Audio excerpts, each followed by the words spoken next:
नमस्कार, मी पुष्पलता गुरव. आपण पाहत आहात ज्ञानराज टीव्ही मराठी. पाहूया त्याच्या काही ठळक घडामोडी.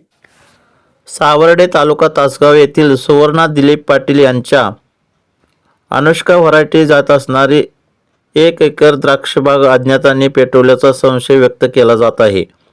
यामध्ये 30 लाखाचे नुकसान झाले. शनिवारी सायंकाळी 5 वाजण्याच्या सुमारास ही घटना घडली असल्याने शेतकरी वर्गात हळहळ व्यक्त होत आहे. सध्या ही द्राक्षबाग फळाच्या ऐन बहरात आली असताना बागेच्या काट्या, ठिबक सिंचन पाईप असे एकूण 30 लाखाचे नुकसान झाले असल्याचा प्राथमिक अंदाज ग्राम महसुली अधिकारी ऋतुजा पाटील व पोलीस पाटील सुरेश खराडे यांनी प्रत्यक्षदर्शी पंचनाम्यात नमूद केले असल्याचे सांगितले.